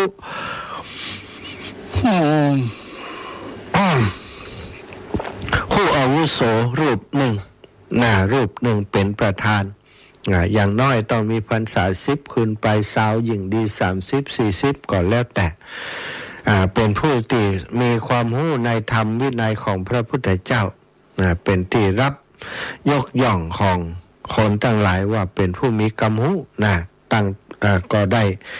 ทำหน้าที่เป็นอุปชาเป็นโดยมีภิกษุผู้รูปหนึ่งแจ้งว่ามีผู้ขอบวช ก็อุปชานี่แหละแจ้งว่าตอนนี้เน่าส่งตั้งหลายมีคนมาขอบวชมีคนมาขอบวชจุดนี้โคดนี้ได้รับการอนุญาตจากครอบครัวอย่างนี้นะก็ถามว่าถ้าเป็นมนุษย์ก็เป็นอายังก็ต่างๆที่อย่างที่ในทำกรรมวาจานั่นแหละสัทธาตามธรรมวินัยประกาศต้องประกาศต่อหน้าสงฆ์ครบ4 ครั้งโดยบ่มีพระรูปใดคัดค้านประกาศครั้งที่1ท่านหันควันกอดับปิ้งโอเคประกาศแถมเล่าให้ฟังให้บอกให้ทราบประกาศให้ทราบคนนี้จืดนี้โคดนี้เงานี้นามสกุลนี้มาขอบวชมีคุณสมบัติครบจุประการตั้งหลายจะไหวจะเอาก็ได้ก็ครั้งที่2ที่3ที่4บ่มีพระรูปใดคัดค้านก็ถือว่าผู้ขอได้รับการยอมรับคือเป็นภิกขุเมื่อทุกคนยอมรับแล้วก็สาธุการก็เท่ากับว่าได้เป็นภิกษุวิธีนี้เรียกว่ายัตติจตุตถกรรมอุปสัมปทาสัทธะทอดปัจจุบันนี้ก็ใจเป็นการบวชแบบนี้บวชสำหรับคนที่เปิ่นอายุครบ20ขึ้นไปครอบครัวอนุญาตการบวชต้องมีการอนุญาตทำกรรมหนาสถาเมื่อก่อนสมัยแรกๆนั้นถ้าคนสนใจฟังธรรมจะบวชนี่พระพุทธเจ้าบวชมาเลยบวชได้บวชเธอจงเป็นภิกษุมาเถิดต้องไปถามไผแต่ต่อมานี่หิภิกขุก็ต้องถามเหมือนกันติพระเจ้าสุโธทนะพุทธบิดาได้ขอพรกับพระพุทธเจ้าว่าต่อไปนี้พระองค์จะบวชให้ภัยก็ควรที่จะถามความหันของคนในครอบครัวผู้ปกครองเพิ่นก่อนจะไปสุ่ม5สุ่ม6บวชไปเรื่อยกาย เดือดร้อนพระนันทะมาบวชนะเดือดร้อนกับพระราหุลมาบวชสกุลของเฮามีคนสืบต่อแล้วจะให้นันทะได้ปกครองสมบัติเป็นกษัตริย์ต่อก็เอามาบวชเฮียนันทะไปบวชแล้วเดี๋ยวจะราหุลยังอยู่จะเอาราหุลเป็นราชาต่อก็บวชให้ราหุลเฮียเดือดร้อนก็ไปถามไปขอพรพระพุทธเจ้าว่าพระองค์ทำแบบนี้บ่เหมาะนะถ้าเขาจะบวชก็ควรจะให้ผู้ปกครองคนที่มีส่วนได้ส่วนเสียเปิ่นได้หูแล้วก็อนุญาตก่อนกะลูกมีป่อมีแม่หลานก็เหมือนกันมีปู่มีย่ามีป่อมีแม่อาจจะบวชให้ไผโดยอำเภอใจนี่บ่เหมาะสมจะเป็นกรรมกลหานินทาต่อมาจะเกิดปัญหาเยอะพระเจ้าก็พิจารณาแล้วก็หันควรที่จะประทานอนุญาตก็ได้อนุญาตว่าเอาละต่อไปนี้ไผจะบวชอย่างน้อยต้องขออนุญาตกับ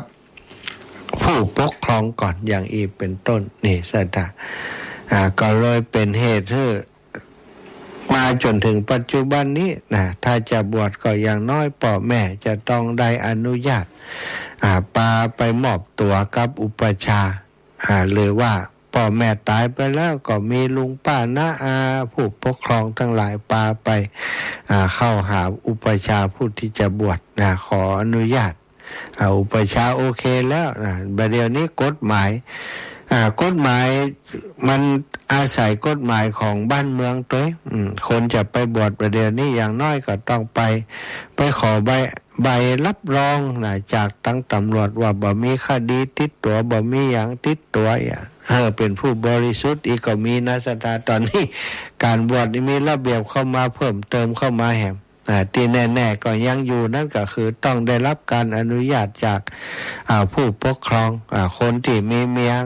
ก็ต้องมีอนุญาตก่อนนี่คนที่มีเมียแล้วมีลูกเต้าลูกก็ต้องอนุญาตก่อนมีพ่อมีแม่อยู่พ่อแม่ต้องอนุญาตก่อนอันนี้คือสาระของการที่จะบวชก็บ่ได้ง่ายๆเหมือนกันนะสถายตติจตุถกรรมนี้ก็มีรูปแบบของปัญญาแล้วก็อีกวิธีหนึ่งคุรุธรรมปฏิฆหานูปสัมปทาเป็นการบวชโดยพระพุทธเจ้าประทานคุรุธรรมป 8ประการด้วยกันซึ่งก็ได้บวชให้กับพระนางประชาบดีโคตมีพระมารดาแม่เลี้ยงของพระองค์ผู้ที่พระเป็นน้องของแม่เนาะก็ได้มาเป็นผู้ที่ดูแลพระพุทธองค์ดูแลเจ้าชายสิทธัตถะตอนที่ยังทรงพระเยาว์เป็นแม่ก็เป็นเหตุห้อยที่ว่าเวลามีลูกแม่ยิ่งหลายคนเนี่ยถ้าปีสาวตายเนี่ยเนาะเป็นก็เอาน้องสาวเนี่ยให้กับปีเขยนะฮะปีเขยเนี่ยบ้านเฮาก็ยังถืออยู่นะ หลายคนนี่ได้น้องเมียมาเป็นเมียแห่มคนหนึ่งเพราะเปิ้นบ่อยากให้ออกจากเฮือนไปไหนอีกให้อยู่ในเฮือนนั่นต่อไปอยู่ในบ้านนั่นต่อไปแล้วก็ลูกที่มีด้วยกันครับปีสาวนั้นพอถ้าเป็นน้องสาวถ้าเป็นน้องสาวมาเป็นแม่ต่อนี่ก็จะได้ดูแลลูกเหมือนกับปีสาวดูแลถ้าไปอยู่กับคนอื่นอาจจะบ่ยังอั้นก็ได้นะเป็นลูกเลี้ยงที่แม่เลี้ยงบ่ฮักอีกก็เป็นได้แต่ว่าถ้าเป็นหลานในไส้เนี่ยเป็นลูกของปีสาวนี่แน่นอนผู้ที่มาเป็นแม่เลี้ยงใหม่ก็เหมือนครับน้าเป็นอย่างอยู่แล้วนี่เนาะก็ฮักอยู่ก็เป็นยิ่งมาเป็นแม่ก็ต้องดูแลปกครองคุ้มครองอันนี้ก็เหมือนกันพระนางสิริมายาสวรรคตพระนางประชาบดีผู้เป็นน้องสาวก็ขึ้นมาเป็นพระมเหสีแต่ปีสาวก็ดูแลเจ้าชายสิทธัตถะจนออกบวชแล้วก็ได้เป็นพระพุทธเจ้าก็ติดตามมาบวชขอบวชหลายเตือตุ้มยอมสุดท้ายก็บอกว่าถ้าเธอจะถือครูธรรมนี้ใดเขาก็จะให้บวชก็บอกครูธรรมให้พระอานนท์ไปแจ้งแก่นางประชาบดีโคตมีพระนางก็บอกว่าโอ้แค่นี้เอง100 กว่าข้อยังทำได้8 ข้อแค่นี้บายันนะก็ฮับครูธรรมนั้นพร้อมกับสตรีชาวสักกายะแห่ม500 คนได้บวชโดยวิธีนี้คุรุธรรมที่พระพุทธองค์ทรงประทาน8ประการเดี๋ยวก่อนไปไปฟังกันในเอาเรื่องราวของนางประชาบดีโคตมีเนาะสัทธาต่อมาก็เป็นอัฏฐวาจิกาอุปสัมปทาเป็นการบวชภิกษุณีโดยการให้รับยติจตุถกรรมอุปสัมปทาจากภิกษุณีสงฆ์ก่อนก็เหมือนยติจตุถกรรมของพระภิกษุนี่แหละสัทธาให้ได้รับอนุญาตจากภิกษุณีสงฆ์ก่อนเรียกว่ายติจตุถกรรมอุปสัมปทาจากภิกษุณีสงฆ์ก่อนครั้งหนึ่งแล้วจึงมียติจตุถกรรมอุปสัมปทาจากภิกษุสงฆ์อีกครั้งหนึ่งบวชในสำนักภิกษุณีแล้วก็ยังมาบวชในสำนักของภิกษุแห่งครั้งหนึ่งเมื่อผ่านการอุปสมบท2 ครั้งจึงได้ถือว่าเป็นภิกษุณีสมบูรณ์ไม่ใช่ว่าบวชครั้งเดียวก็จบนะนี่ภิกษุณีนี่จะยากกว่าน้อยเรียกว่าอัฏฐวาจิกาอุปสัมปทา1เอหิภิกขุ2ยติจตุถกรรม2ติสรณคมนูอุปสัมปทา3ยติจตุถกรรมอุปสัมปทา4คารุธรรมปฏิฆานุปสัมปทา5นี่อัฏฐวาจิกาอุปสัมปทา6โอวาทปฏิฆานุปสัมปทาเป็นการบวชโดยพระพุทธเจ้าประทานโอวาทอันนี้มีรูปเดียวสัทธาก็คือพระมหากัสสปะเถระเจ้าได้รับการประทานการบวชแบบนี้โอวาทปฏิฆานูปสัมปทาพระมหากัสสปะองค์เดียวสัทธาเป็นการให้โอวาทแก่พระมหากัสสปะแล้วก็ท่านก็ไทยปฏิบัติจนบรรลุอรหันต์แล้วก็เป็นผู้ที่มีความสำคัญต่อพระพุทธศาสนาถ้าบ่มีท่านนี้นี่การสังคายนาบ่เกิดขึ้นนะ หลังจากพระพุทธเจ้าปรินิพพานแต่ว่าท่านมหากัสสปะนี่แหละนะเป็นผู้ที่ทำให้มีการสังคายนาเกิดขึ้นหลังพุทธปรินิพพานต่อมานะก็เป็นการบวชแบบปัญหาพยา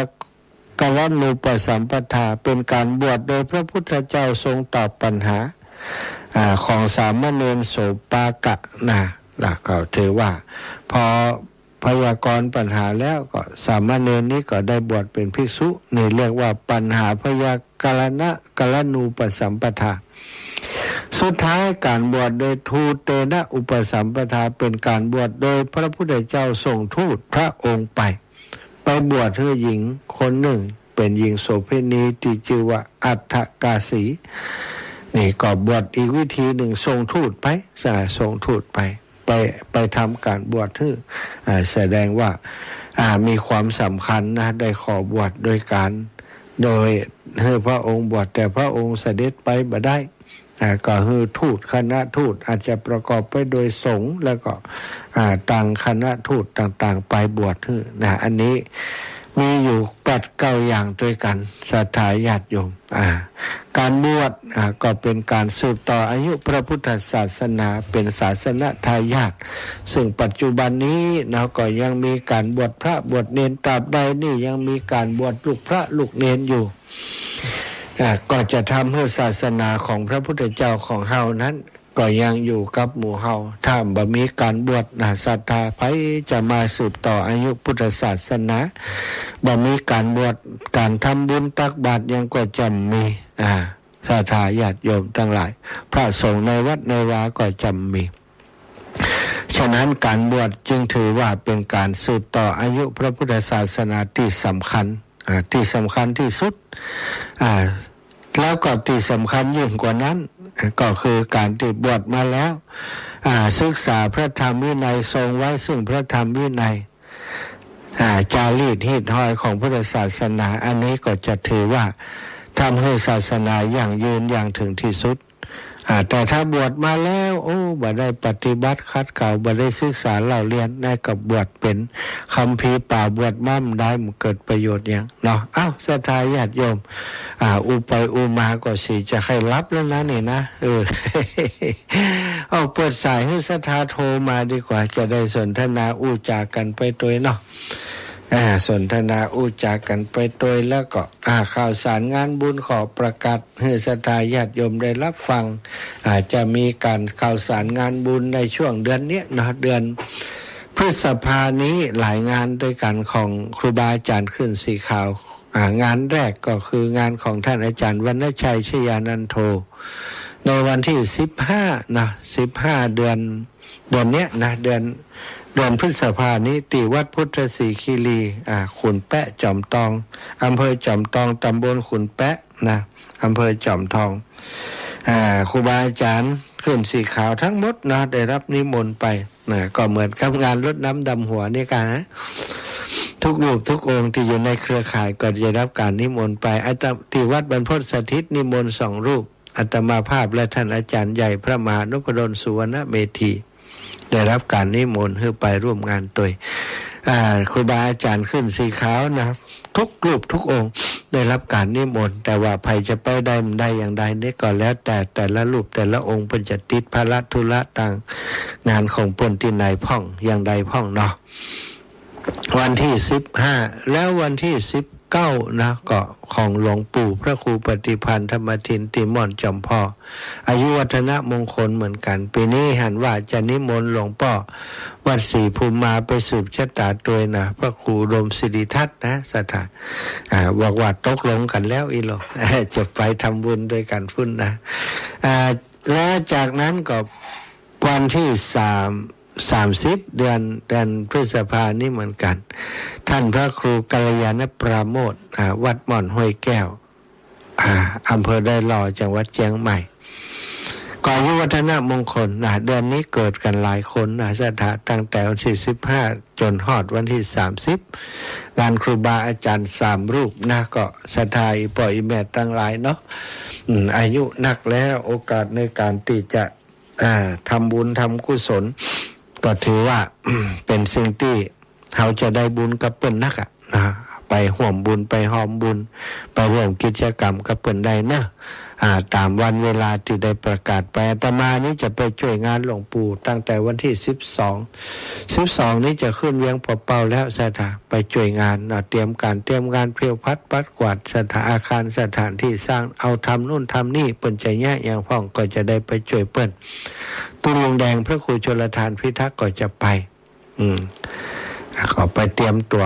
ไปช่วยปลวงนานมุนไปเตรียมสถานที่ก่อนแสยิดอายุวัฒนะมงคลแล้วก็ถ้าเปิดสายแล้วนะนี่0808441730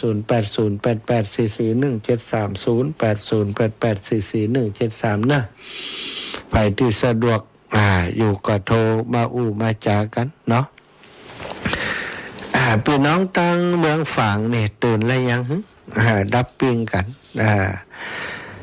ขอบคุณแม่มีชัยพินโยภาสเน้ออีแม่ได้หอมวันก่อนนั้นรดน้ำดำหัวครูบาอาจารย์อีแม่หอมสังมาเนาะแล้วก็หอมปัจจัยดำหัวครูบาอาจารย์มาแหมแล้วก็คณะพี่น้องตากปันปังปอยก็เป็นเจ้าภาพโรงทานให้ตัวร่วมกับแม่จงดีเชื้อกันทาก็เป็นเจ้าภาพสังเจ้าภาพโต๊ะจีนคุณโยมกับนกพิษก็ได้ช่วยหลายรายการอยู่ตึงสั่งตึงโต๊ะจีนต่างๆก็ขอนุโมทนาบุญขอบคุณเป็นอย่างสูงเอาต้นพระป่ามาถวายตัวนะนี่ก็คือญาติโยมที่ได้ร่วมบุญร่วมกุศลติดตามลำตัวช่วยเหลือการงานกันมาตลอด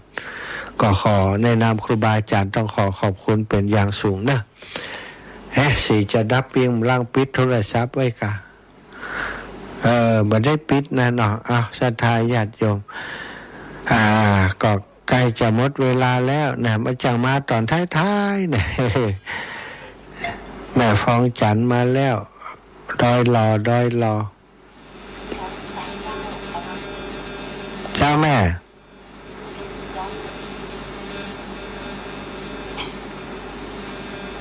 ชัดเจนดีก็แม่ชัดเจนดีเจ้าชัดเจนเลยเจ้าแต่กำลังตื่นก็หาได้เปิดเนี่ยก็หาได้เปิดก็โทรเลยเนาะโอ้แม่นได้เจ้าจับจังหวะเพิ่งเปิดสายแล้วมันมีไฟโทรดีกันมีไฟโทรยินดูดีแล้วขอบคุณนะสาธุเจ้าเจริญปอนแม่วันนาทันแก้วพี่น้องอัน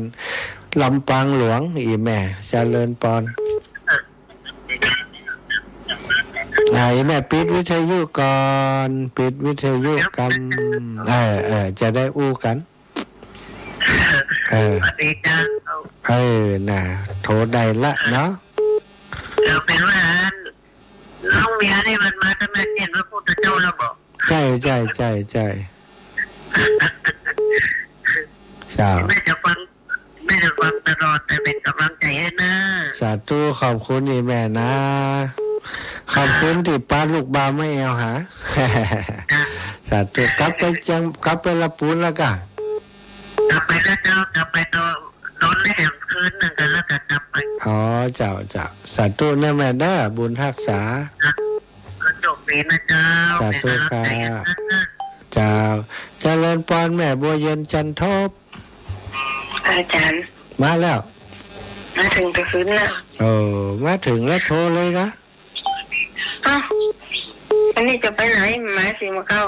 จะได้มาอย่างนี้แม่บอกว่าไปวันใดมาถึงตะคืนแล้วอยู่ลาวมันจังหวะก็ไม่มีขึ้นก็ไม่ไปอันไหนก็แม่บ้านนั้นบ้านฝ่อนก่อนเนอะวันผูกไปเนอะตอนนี้ไปบ้านฝ่อนบ้านมันโปงแสนทองสาธุบุญรักษาสาธุเจ้าไปแอวเล้าถ้าจะม่วนเต็มที่แม่จันสมมณีจักพี่น้องเมืองฟางฟังอยู่เนอะใจว่ามีไปฟังเจ้าฟังอยู่กะกะวัดดับปิ้งเมืองฟางเนี่ยจากวัดพระบาทอุดมน้ำบ่อสวาเจ้าชัดเจนดีเนาะ88จุดอย่างจุด50กะจุด50เจ้าจุด50นะชัดเจนเนาะ ชัดเจนดีเจ้า ขอบ ฝนต คุ ก ณ เจ้า วัดตกอีแม่ปุ่นตกกะ เพตก2-3 วันแล้วไปพัก2 วันหากัน โอ้ดีกะตั้งฝั่งนี่ฝนจะดีนะเนาะ เจ้า ดี แต่วันนี้ก่อนมีลมมีฝนน้อย อ๋อเจ้า ๆแต่มันตกหนัก อ๋อจ้า เป็นกำลังใจนะเจ้า สาธุบุญรักษาเจ้าแม่ เจ้านมัสการเจ้า สาธุอ้าวแม่เคยวันวัดบ้านหนองเตาคำเหรอแม่เคยวันนี่ตะกี้เจริญปอนแม่อ้าวซ่อนกันแหมแล้วน่ะเปิดนั่นตันเดี๋ยวก่อนเปิดนั่นก่อนเปิดลำโพงไหว้พระตัวเรียบร้อยอืม หิว เจ้า เจ้าสบายดีนะ สบายดีจ้าบุญรักษาเด้อ พักผ่อนมากๆเด้อ จ้าเจริญปอนแม่เพน เจ้าไว้กับเจ้ามาหาเด้อ แสงไฟมาแล้ว แต่งควายจะวางตาแต่งธรรมะจะวางใจจะวางตาและแต่งควายจะวางใจและแต่งคำเจ้าฟังชัดเจนทุกคนจ่ายเข้ามาหาเด้อ สัตว์ตู้ ในน้ำปฏิฆาแพทย์เด้อเข้ามาหา เน้นว่ากับเพื่อนเนี่ย ดีกะขอบคุณแม่เพนเด้อ จ้าไว้ การน้ำได้เป็นเศรษฐีก็รวยก็ตะวัดก่อนแม่เพนนะลำพูนแม่เพนนั่นแม่เพนนะบ้านห้องบางห้องลำพูนศรัทธาญาติโยมมีใส่ได้ติ่มได้ฮับพ่องแม่เคยวันหนองเตาคำสันทรายแม่เคยวันฟังอยู่ก่อนถ้าฟังอยู่โทรมาแถมใหม่แม่เคยวันหนองเตาคำ0808844173 0808844173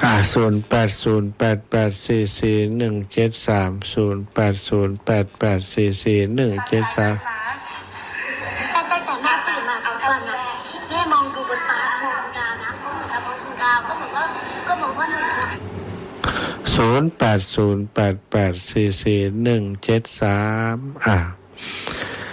0808844173สถาใกล้จะหมดเวลาใกล้จะหมดแล้วเหลือแหมสัก 3-4 นาทีนะก็ต้องขอบคุณสำหรับทุกคนทุกท่านติดตามรับฟังรายการสารธรรมยามเช้านะในเครือข่ายคลื่นสีขาวเพื่อชาวประชาซึ่งออกอากาศจากวัดบรรพตสถิตอำเภอเมืองจังหวัดลำปางไปยังเครือข่ายสายบุญของคลื่นสีขาวต่างวัดปากต่างเจริญเกาะสัญญาณไปเจริญปอนไม่ยากแก้วกาดโป่งวันใดก็เกิดใดก็12นี่ก็2นะลูกมันลืมทางแม่นะได้12นะก็จะลืมแล้วจะไปอันเนี่ยก็จะไปเวียงป่าเป้า12เนี่ยถ้าบอกอีกก็ไปเจ้าเลยกันนะที่12ว่าตานิมนต์พ่อครูมาเทศนะอาจารย์นพดลกะบอกคนแล้วอยากบอกได้โทรย้ำนะโทรย้ำติ๊กๆนะโทรย้ำดีๆนะห้ามลืมนะอีเด้อย่ำเนี่ยโทรว่าจะโทรนะโทรบอกกลัวเพิ่นลืมงั้นแต่บอกเลยว่าลืมมาได้หนำเดี๋ยวนี้โต๊ะเก้าอี้อย่างกระจุดจืดว่าหมดเลยปีหนังสาธุแน่แม่บุญนะสาธุค่ะแม่เทียนแก้วหนองยางสายสุดท้ายเจริญปอนแม่เจ้าอีแม่อยู่ได้เจ้าพันตลอดเจ้าทั้งกระดาษแต่บอกคนได้โทรเจ้ามันเป็นยังเปลี่ยนห้องแกอย่าไปเอาปะโถบ่นดินะเจ้าเป็นตอนใจเจ้าแล้วท่านมหาสาธุขอบคุณอีแม่เนอะขอบคุณหอดถึงวันนั้นตัวนะวันนั้นกันมากันหลายเนาะจ้าในบุญรักเจ้าสาธุ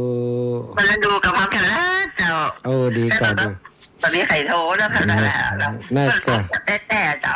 ฟังกันไม่ค่อยได้โทรเนาะเพิ่นเกิดเป็นเกรงใจทุ่มจังฟ่องยังฟ่องเอกะจะแม่ให้บอกคุณแม่เป็นโทรมาจ้าลูกหลานตอนนั้นเปิดโทรจะด้วยว่าแม่นะเจ้าอีแม่ เจ้าเป็นกำลังใจให้นะเจ้า สาธุ สาธุเจ้า เอาละสายสุดท้ายแม่เทียนแก้วหนองยางนะทุกคนทุกท่านที่ติดตามรับฟังตั้งแต่เจ้าจนหอกเวลานี้ขอความสุขความสัสดีตั้งหลายจงบังเกิดมีแก่ศรัทธาสาธุชนทุกคนทุกท่านจัตตารโอธรรมาวัฏันติอายุวันโนสุขังพระลัง